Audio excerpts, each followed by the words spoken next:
Hey, good afternoon, and welcome everyone to this first of its kind collaboration between the New York and Los Angeles chapters of the Public Relations Society of America. My name is Eric Deutsch, and I'm 2014 president of the LA chapter.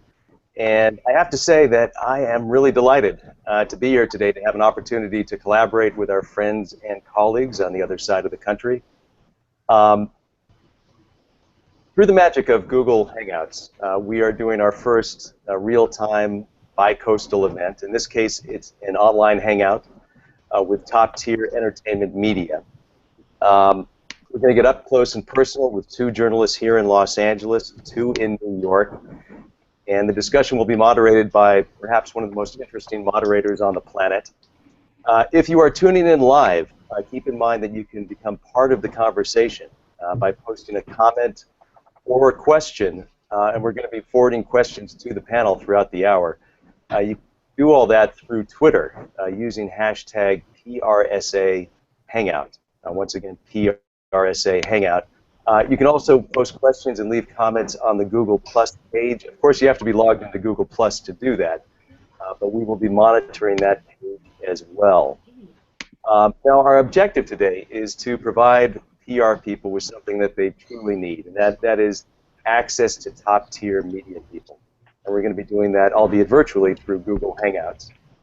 We also have another objective, though, as well, and that is to practice what we preach.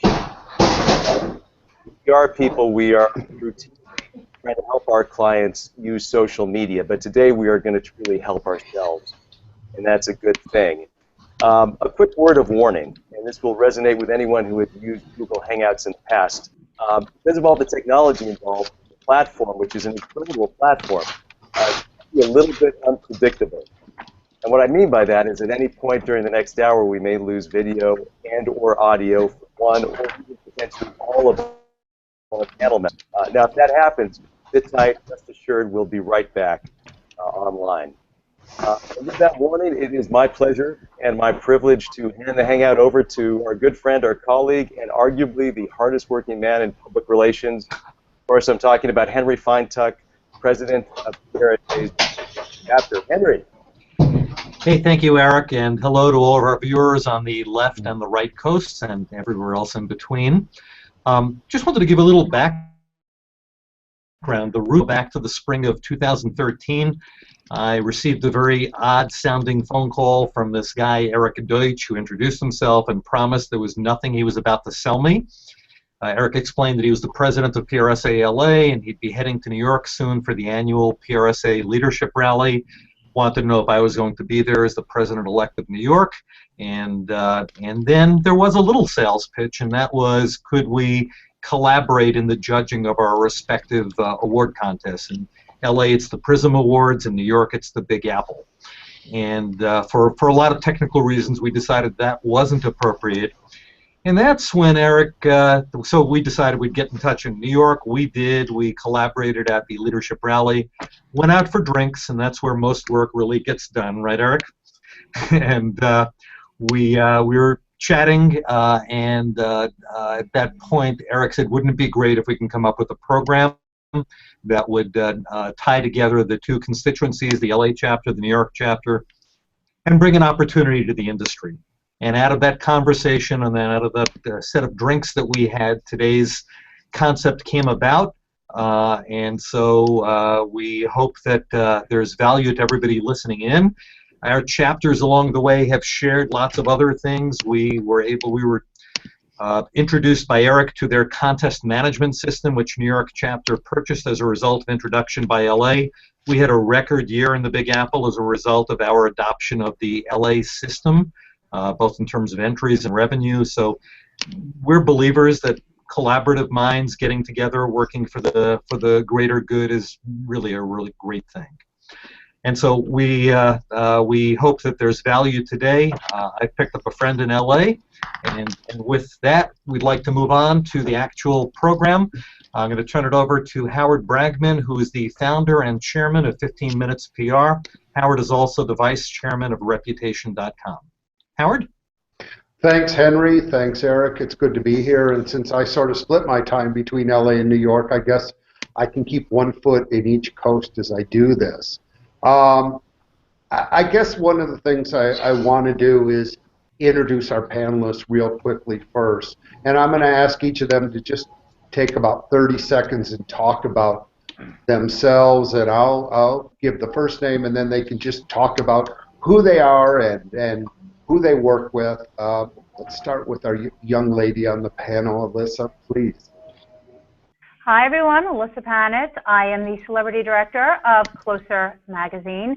We are the magazine for the 40-plus generation. Prior to coming Closer, my experience was with Star Magazine, Westwood One, as well as local New York TV news. Perfect. And Henry, I'll let you just talk a moment about your experience in PR and your side of this.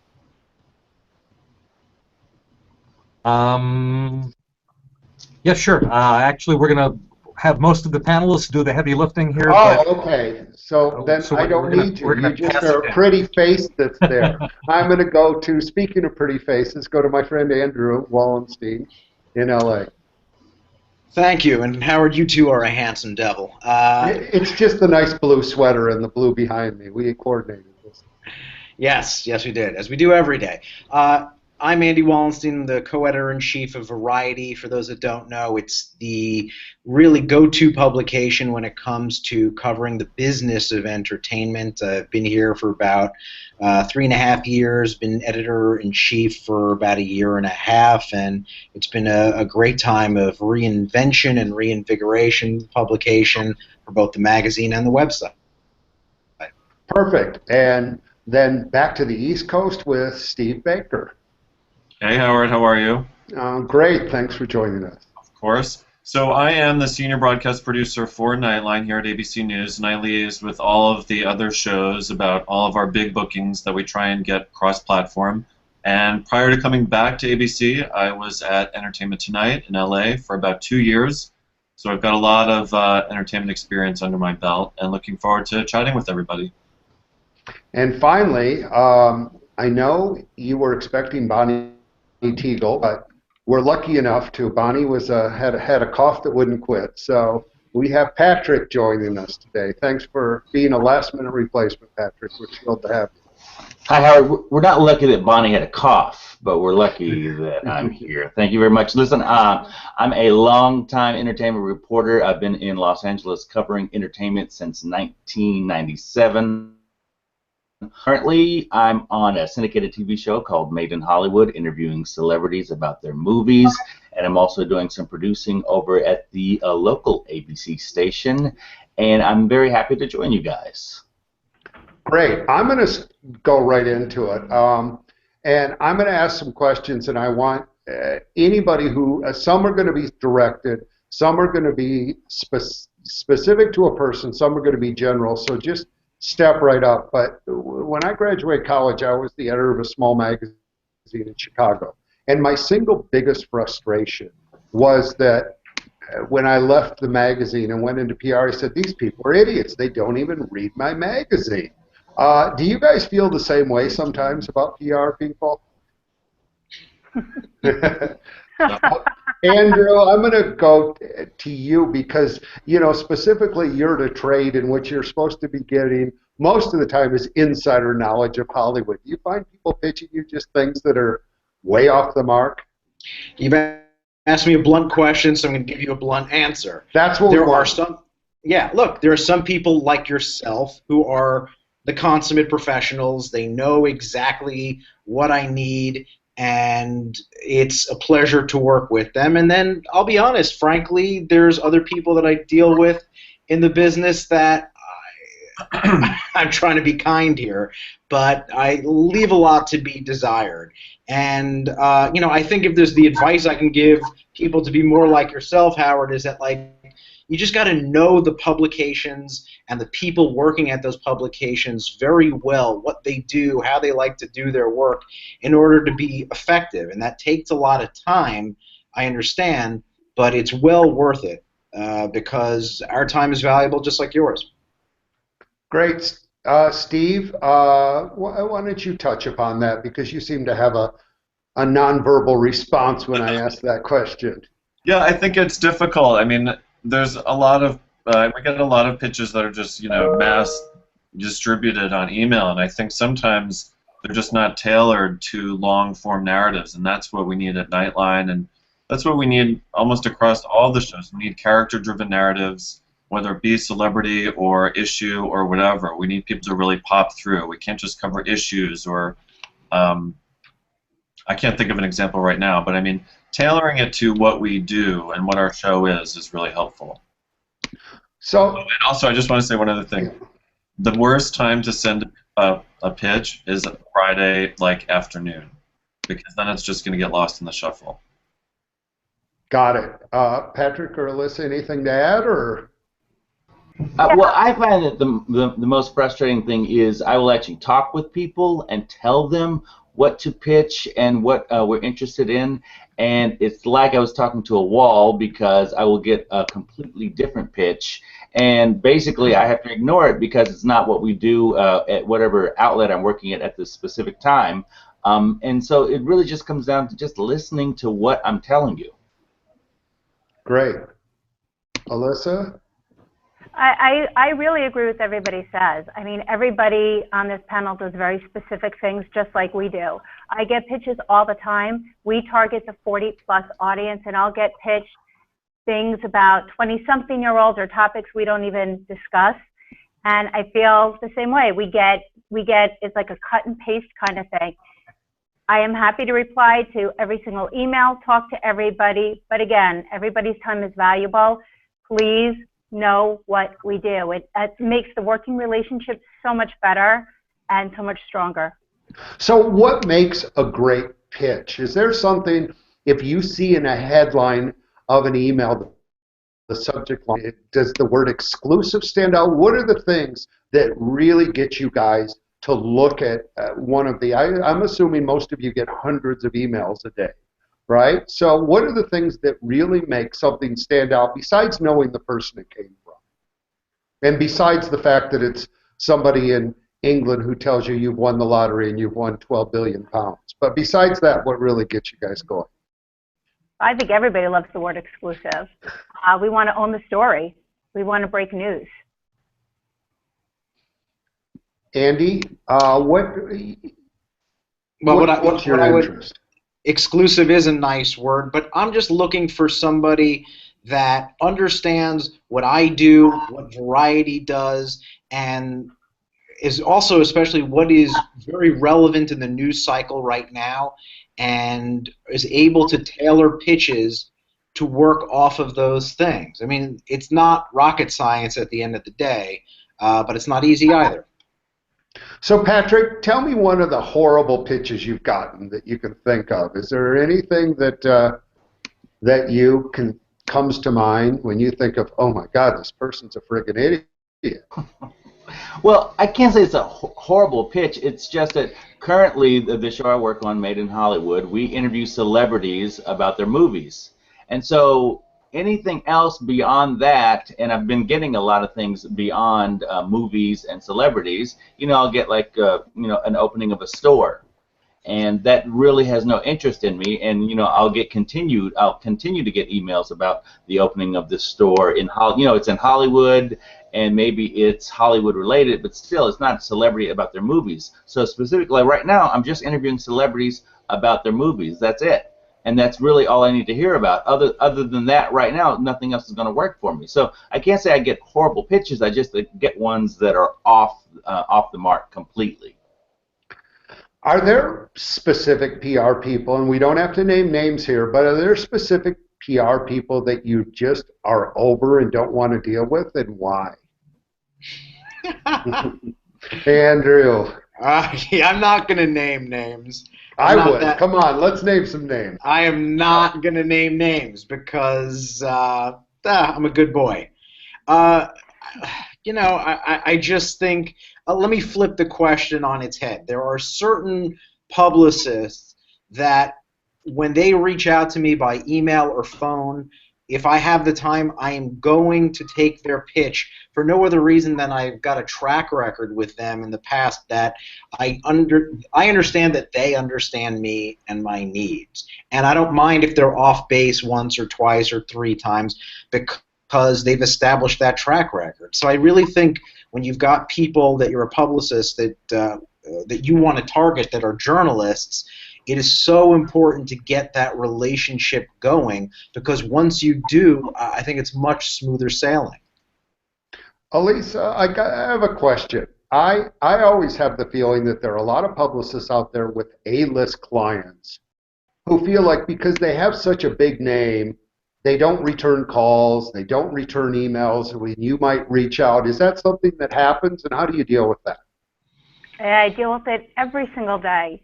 One of the biggest obstacles we have had, we just celebrated our year anniversary, was trying to establish ourselves in the market.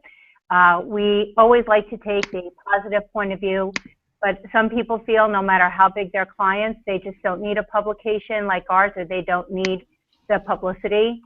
We are trying to form that relationship with them, and it's frustrating, but I thrive on a challenge, and I will keep calling, and I will try to establish their trust to work with them.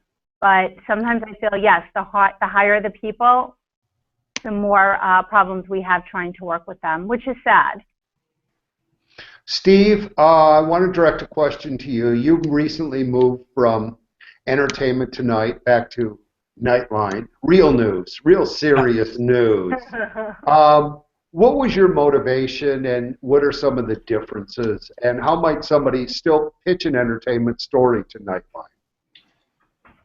I mean, the biggest difference is at Nightline, it's much longer storytelling. So in terms of the celebrity stuff, we're doing, an hour-long interview, and we need B-roll, we need access, we need something personal, whereas at Entertainment Tonight, and if Bonnie were here, she could tell you they could get away with like a 10-minute interview and maybe a walk and talk, although I'm sure that they would ask for much more.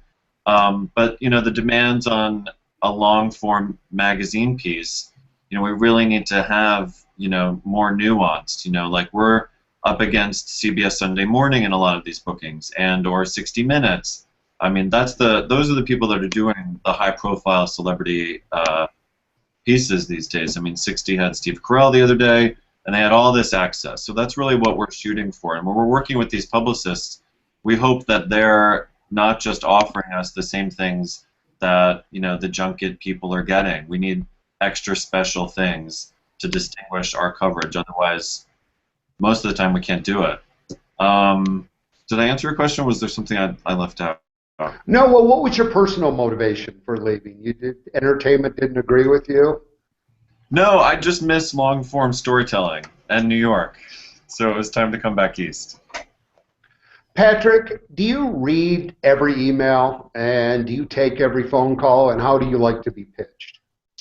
I read every subject line. And and what are well, let's stop there a sec. What are the words that are going to intrigue you in the subject line? It's really just who's mentioned.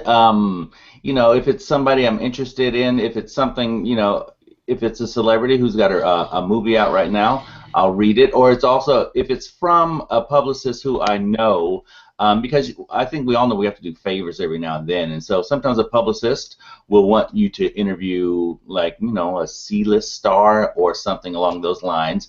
And that that relationship down the line will end with an interview with an A-list star. So I will pay attention to that as well, depending on who it is. But basically, it's just whether I'm interested in that person and what they're talking about at that moment. I'll read the subject line. I usually read them all, and I try to respond because I've been on the other end when I send an email and it doesn't get a response and it feels horrible, and I don't want to make anyone feel horrible. So I usually do read all of them and respond accordingly. One of my mantras, if I can interject, is, and it goes back to what Ilyssa was saying, I'm not pitching a story so much as building a relationship with the journalist. And that means every story may not take with that journalist. And every time you call me about a client, I may not say yes, but I want to keep that relationship going, and you may ask for somebody, and they may not do it. And what I would suggest younger PR people try and do is say, but I have this other client who's doing something really interesting. And if you can get a dialogue and say, what else are you working on, and build that relationship, I promise you, you'll have a much better time the next time, and they're more likely to read the whole body of the email and not just your subject line. I remember being at a very big PR firm that should remain unnamed, and we would send out hundreds of emails with the same pitch, none of them tailored, and you might as well throw elephant dung against the wall because it's just not achieving anything. But Howard, that's why you're so successful. Well, sometimes I do throw elephant dung, though. It's okay. Howard, can I interject for a second? Yeah. I think to some degree the whole notion of getting the subject line right and the pitch right, I think from the releases I see crossing my screen every day, there's a tendency to try too hard, a tendency to overanalyze what is going to work and what's not going to work. At the end of the day, everyone sitting in this Hangout is very sophisticated, very savvy. We will unspin whatever you have spun within seconds of it coming into our email. So just be really clear about what it is. Don't try to dress up something that needs dressing up, and let us assess the pitch on the virtues of what it essentially is. You know, people that are experienced journalists, they're just not going to buy spin, and when they do, they're only going to resent it when later on they have to figure out that they have been spun, if that makes any sense. Yeah, and I just want to add to that. I think it's always important in your pitch for the publicist or the public relations professional, however we'd like to refer to ourselves, to tell which is your client, because you may give some convoluted pitch and you have to say, here's my client and here's my specific interest in this story along the way, because I think too often they'll pitch you a story, and I would suspect, Ilyssa, they'll be getting a celebrity who's showing a product and they don't necessarily tell you they're showing a product, and you'll do a profile and then they'll call you back and you go, you didn't mention X-Lax there. Why didn't you do that? Well, it goes back to what everybody was saying before. I'm all about the favor. If you have somebody that we cover and they're hawking a product or a campaign, I will put a picture of it in and I will talk about it. I will mention it. Just get me the client. But I also have to educate people that when we do the interview, it's not solely about that product or that campaign. We do well-rounded interviews. We have a much smarter audience. They are looking for more in-depth interviews. And so while I'm happy to take care of them on this side, they do have to understand the other side of it as well. But exactly. Right. Exactly. It's a two-way situation. So I have a question for the audience. Can the panelists describe a few experiences with PR pros that led to great working relationships? Is there anybody come to mind?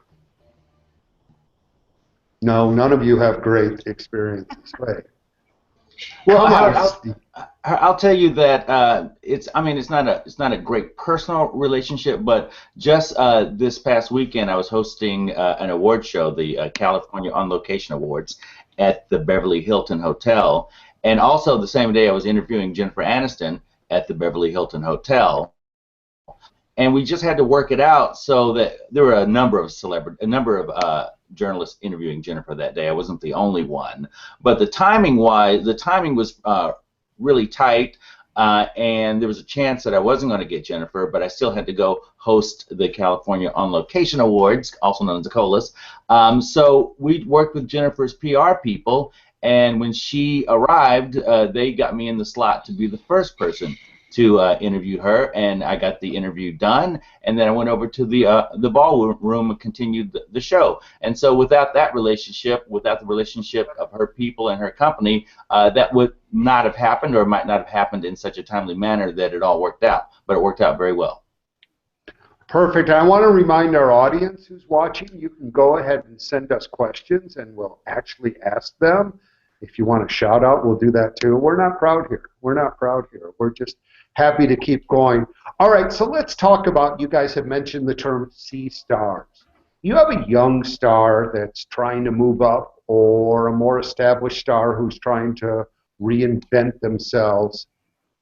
Couple questions. What are the triggers for them getting the attention or back in the limelight, number one? And number two, how important is their social media profile? If they have 50,000 Twitter followers or 25,000 Instagram followers, does that help? So what's going to get people in the spotlight or back in the spotlight?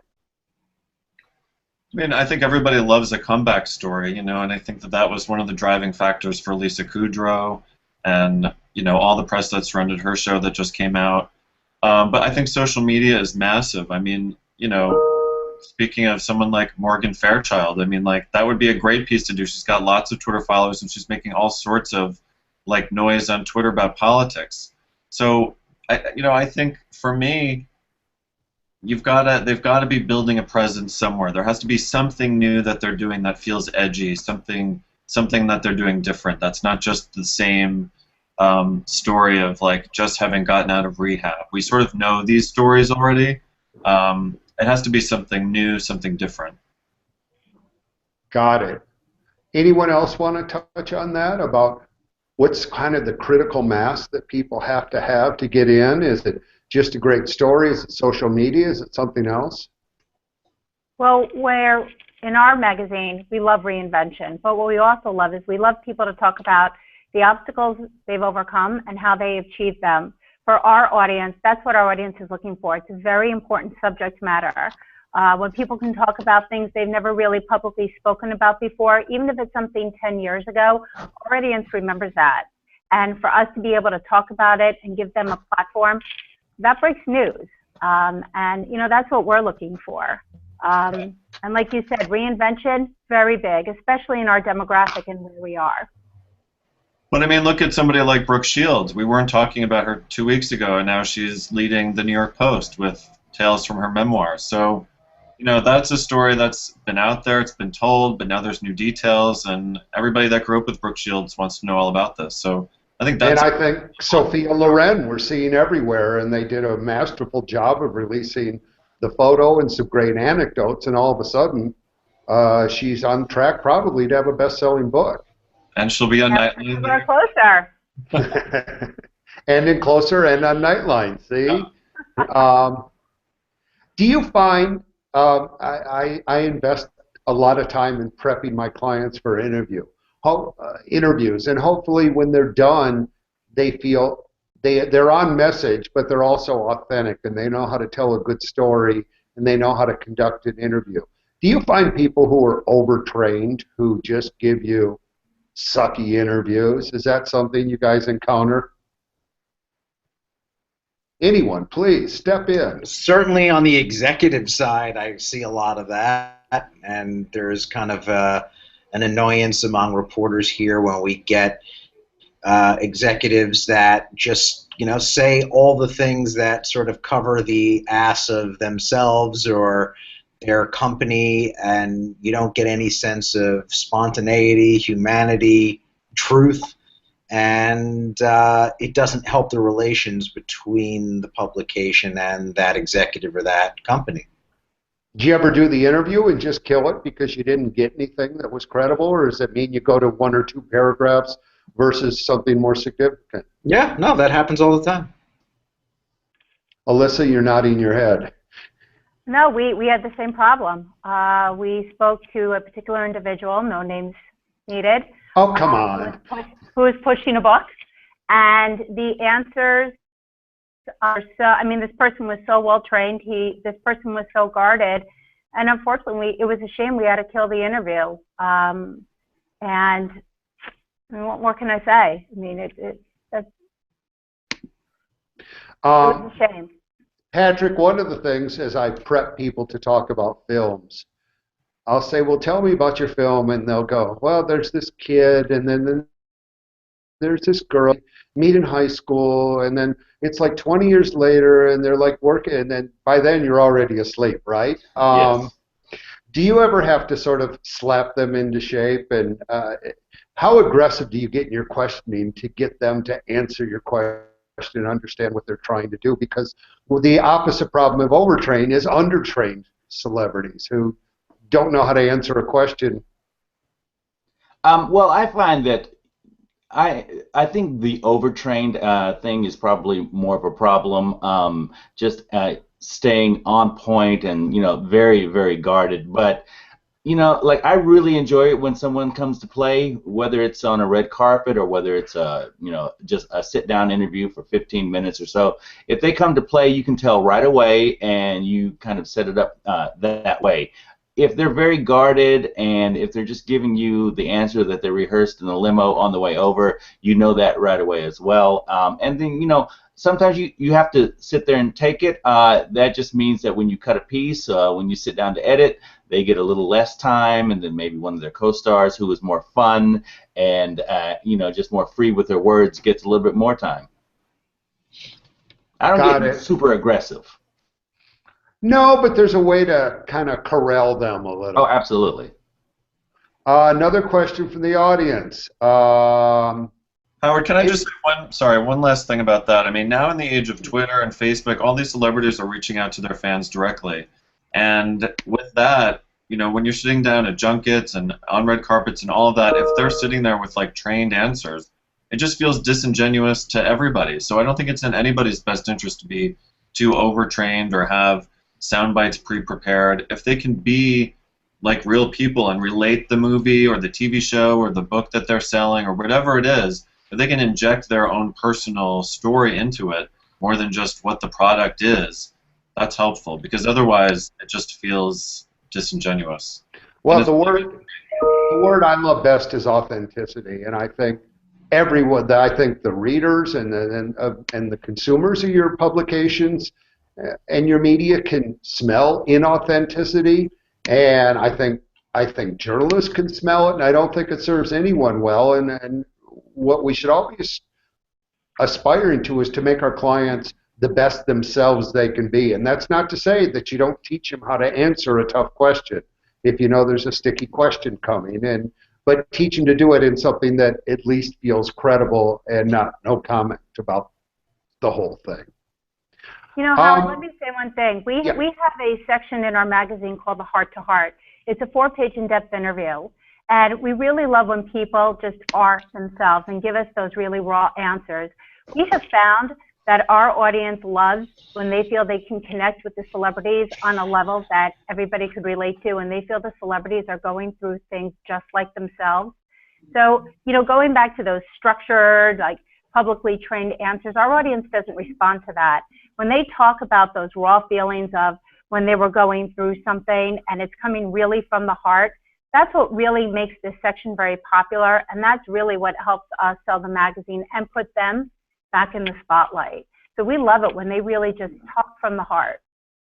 And I think social media has really accelerated that I think many people in the audience can smell inauthenticity, and they want somebody who's really going to tell their truth and get it out there.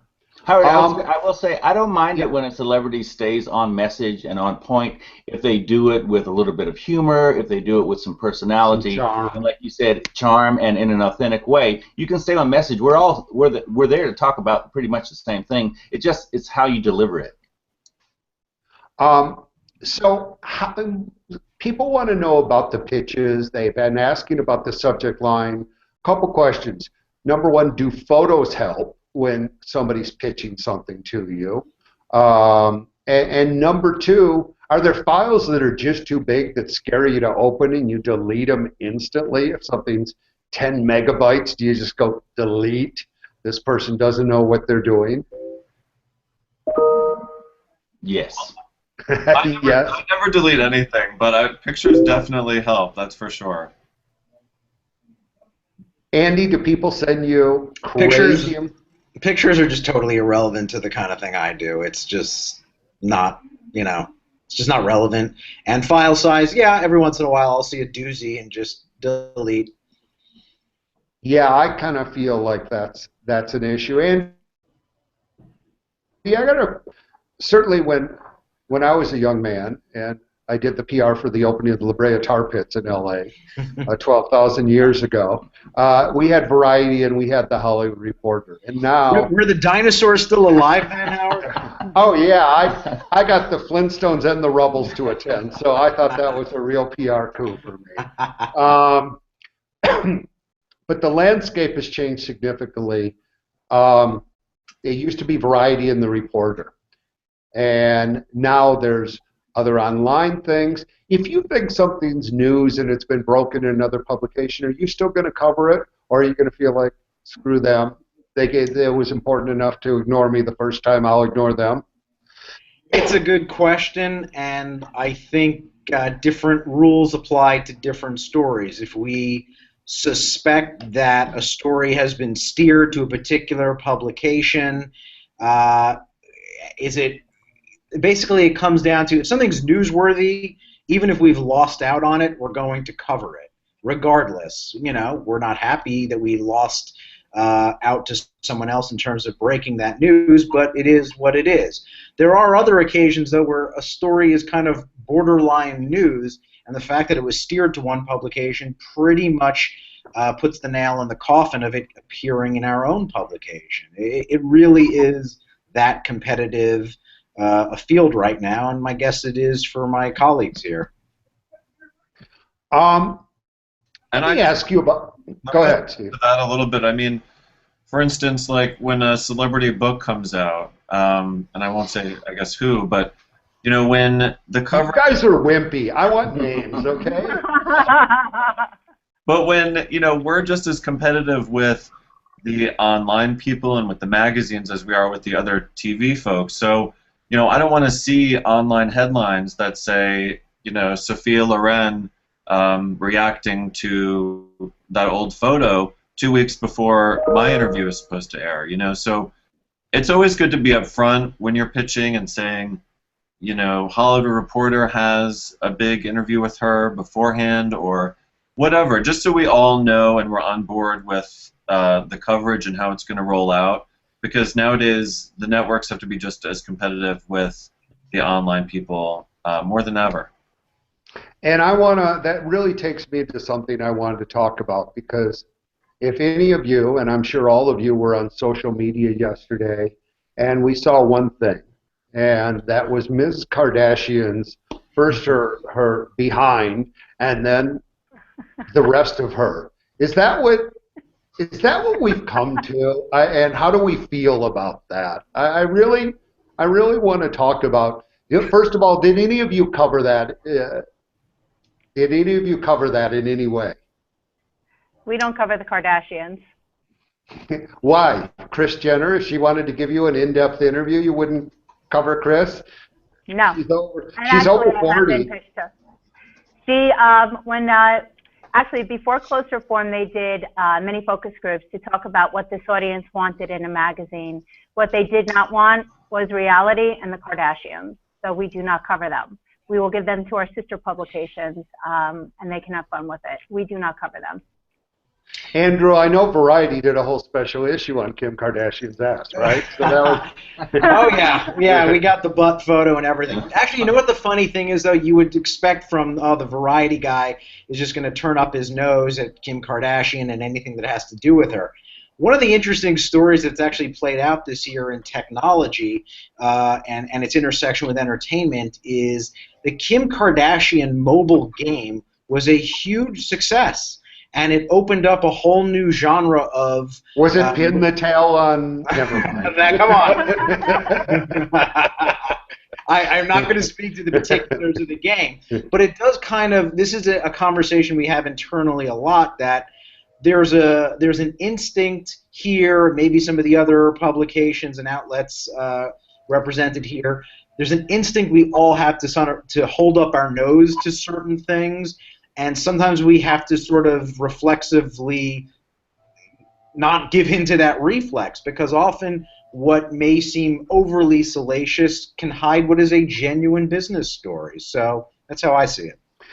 Yeah, I mean, to me, the part that offended me the most was not seeing her naked. The part was the break the internet, that it was so clearly the intention. Yeah. You know, as opposed to, well, we're just going to put this out there and see what we can do. It was, you know, like Ellen's selfie had at the Academy Awards, did break the internet, quote unquote, but at least it sort of came out authentically. I think Kim was so studied in her desire to do it. It's like, okay, now what are we going to do? Now what are we going to have to see? Are we going to go to her OBGYN with her? I'm really wondering how you, where do you go from here? I think we have gone there on the reality. Right. Basically, we have. Yeah. We've seen inside of her already. Wow. Thanks for sharing that. I didn't know. I missed that. I mean, the Kardashian story is always interesting, and I think, if it's a slow news day and something like that pops, I mean, it was a great fodder topic for The View today, and they did that well. For a show like Nightline, it's a little incremental. We might not cover it. For broadcast standards, you can't really show it. But, the Kardashians, Kendall is a rising star, and she's definitely somebody we're interested in and we're working with. So there's all these storylines that are popping out of this family that so many people have followed. I mean, it's something of an American dynasty, and I think that they deserve some sort of, recognition for that at least. I want to talk about the internet. One more story that's been out there in the past week has been that of Bill Cosby. To give it history, a young comedian made some very aggressive charges. I think he called Mr. Cosby a rapist, I believe, during a comedy act. It got picked up and it went on social media. And Mr. Cosby, for people of my generation, is a guy who was a breakthrough African-American comedian, had one of the most successful TV shows that really portrayed a solid African-American middle-class, upper-middle-class family. And at the same time, younger people don't have the context on Bill Cosby. He put out a meme earlier this week that said, "Happy Monday, create your own memes," and got obliterated. Any thoughts on that and how that all unfolded? It was bad. I mean, I think social media is kind of a live by the sword, die by the sword situation, and it's very dicey. The rules of the road are still kind of being paved. And to some degree, there's been celebrities, I'm trying to think of a good example, who have used social media to capitalize on a developing situation and affect that situation positively. But it's kind of like surfing a wave. It's very easy to crash, and that's what Cosby did. Yeah, I felt like he was in a foxhole, and he took his helmet and put it on top of his rifle and stuck it out to see if the enemy was still there, and it came back looking like Swiss cheese. And somebody said, "What do you do from a PR point of view with a client like that?" I would lay low for a little while. It's a very, very frightening, situation for somebody like that who has never been convicted in the court of law, but the court of public opinion seems to have rendered judgment. Yeah, very vulnerable. But for somebody like him, I would say at some point to go towards a friendly journalist who is going to be fair, and he's got to win back his trust with the fans at some point soon. So I'd say, stay away for a bit, but definitely he's going to have to do an interview where he addresses this. I mean, Howard, can I ask you, are you going to talk to Bill Cosby, or are you going to talk to his people? Because I don't believe that Bill Cosby is tweeting or creating memes or anything. I think, it's all his people. Well, I think Bill Cosby and his people have to get together, and they better be dealing with this, if not a crisis, certainly a high controversy situation, and say, how do we get beyond this? Because this is exactly the type of things that scares networks and potential sponsors away, which is how he's made his living. We're not going to have to hold bake sales for Mr. Cosby if he never works again. But at the same time, I think he's got a lot to say, and I think he has a lot of important things to say. And I would hope everything he has to say doesn't get drowned out by these kind of moments. Howard, I hope he calls you and you coach him well for that interview. There's certain things that are tough to that are tough to handle. I think Steve hit something. You got to take some time, but you do have to ultimately, if you wish to be back in the public eye, you ultimately have to look the camera in the eye and make people believe you. And I think that's something he's done very well for a lot of years, and I like to think the skills that got him there in the first place would continue to work for him. He was like America's favorite dad due to the success of The Cosby Show, and I agree. I think he does need to go away for a bit and do plan a comeback. And also, he has to get involved in charity work and giving back to show another side of him and get the public's trust again. Another question. People are all into what they send you in pitches. There are questions from the audience. They wanted to know about photos. They want to know about subject lines. Do trackable links work? If there's a video, are there something you're likely to click on? I'm guessing, sure, if it's relevant to the story and it doesn't show that somebody else already covered it, right? Yeah. Yep. What we talked about what makes successful pitches. What's a pitch that you're just going to delete or pass by? Are there any key words or anything that just really turn you off? Yes, when people say "as seen in" and they name a competitive magazine, absolutely. Yeah, I think that's a problem. I think that's competition. Yeah, well, In Touch did a beautiful piece. You should do it too. You mean that kind of pitch? Well, In Touch is not my competitor, but I do get pitches all the time and they say, "Oh, as seen in," and they send me the link, and it's my direct competitor, and done. I mean, I just delete it. There's no sense in me doing it anymore. I think the lesson here is the more personal, the better, right? I mean, we're all people. We respond to people who know us, who, want to say, "Oh, we saw your show the other day. We liked this, and it made us think of that." That sort of thing. When it's just these mass emails that we get hundreds, thousands of emails a week. At some point, it becomes overwhelming. So, if you email and then you call and follow up in a couple of days, in a not super aggressive fashion, I'm really willing to take the time to think about how we can make something happen. If a PR person says, "I'd like to set up a lunch or coffee with my client and just have them meet you and talk on background," number one, do you do it? And number two, how often does it result in stories? I do it. Ilyssa, why don't you talk? Oh, no, you first. Okay.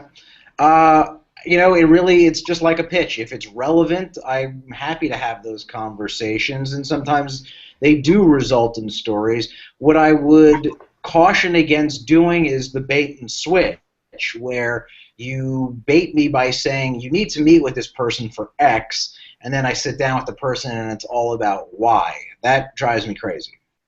Does that really happen? Oh yeah, all the time. Happened this week. Tell me without naming names. Oh, you can name names, but tell me what happened, what you were told you were getting, and what you got instead. It is what it is. We're basically a publicist invited me to a lunch with basically extending a story idea that I had some interest in. And over the course of the lunch, gave lip service to that story and then turned the focus on something that I had zero interest in, and they should have known I had zero interest in.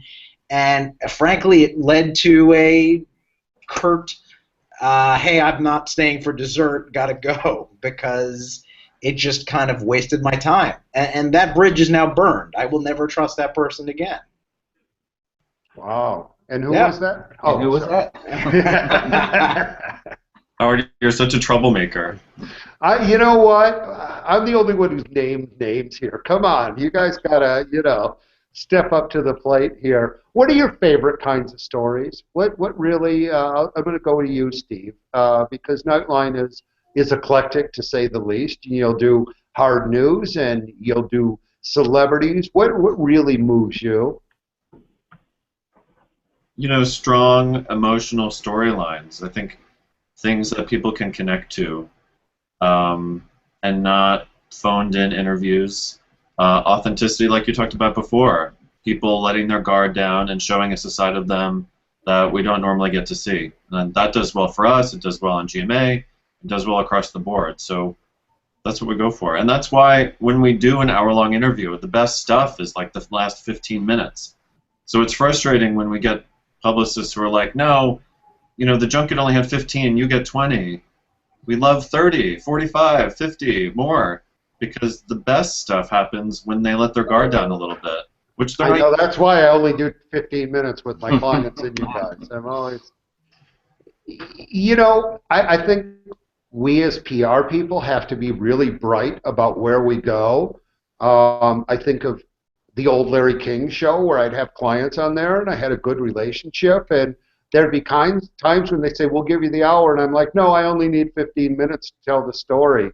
Just because somebody's willing to give you an hour doesn't mean you want the hour. You have to know your client and the story and what you want out of it before you pitch, because there's some things, you're talking to Sophia Loren, I think that'd be an amazing hour. There's some people, you know, you talk to a 9-year-old actress who has her first part in a big movie, maybe it's not quite as interesting for a full hour of television. Talk to me about the commonalities of what you're looking for right now. What's really on your radar? What's super hot and is super going to get your attention? Is it just because it's in the news? Just what's of the moment right now?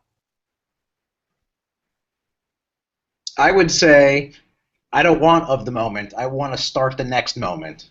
That's what really gets me going. And, you know, we all have a responsibility to ride various, you know, news cycles and come up with a new angle on an existing hot thing. But what gets me going is when I'm able to start the conversation on something. And that's what, you know, piques my interest most. Great. Ilyssa? No, that's exactly what I was going to say. Sometimes we do interviews with people who may not be current, but then they say something and they break news to us. And very much like Andrew said, bam, we start a conversation. That's what I'm looking for. I'm looking for that, you know, that raw emotion I touched upon before, because hopefully, you know, we can start something and break a little news and get people talking about not only our interviews, but our publication. Patrick, I have a question for you. You just talked about interviewing Jennifer Aniston. So she's got a movie coming out, and you know she's literally going to do a junket, and she's got between 50 and 100 broadcast interviews she's going to do. How do you get something different from somebody who's been around the block, who has a sophisticated, intelligent actor and has a very sophisticated, intelligent publicist? How do you get something that's uniquely yours and not the road answers?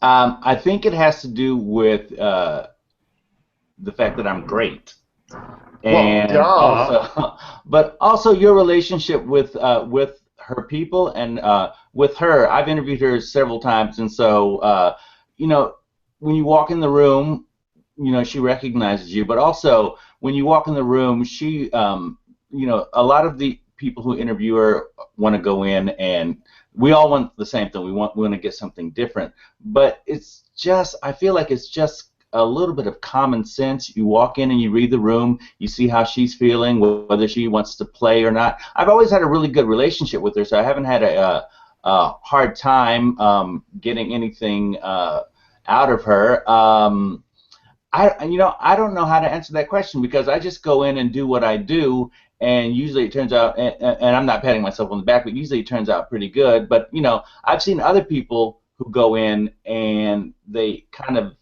act like idiots, and then they don't get very good stuff. It really is just common sense. She doesn't want to talk to an idiot and then have another idiot follow her. You find a journalist acting like an idiot, because I've been at press junkets and I find many of your colleagues, quote unquote, idiots, and it's like, think of something original to ask. Jeez. I'm right with you. Listen, I sit out in the room before the interviews with all of them, and I think, wow, she has to talk to a lot of idiots today. So I just go in and just do what I do, and it's always worked out. I think I think that's a good mantra. We're just about out of time here. I'm going to just give each of you about 10 to 20 seconds to anything you'd like to leave us with. I'll start with Mr. Baker and Nightline. Anything you want to leave us with today, and say to all the PR people who now all have your email, they all have your private cell number, which I've given you.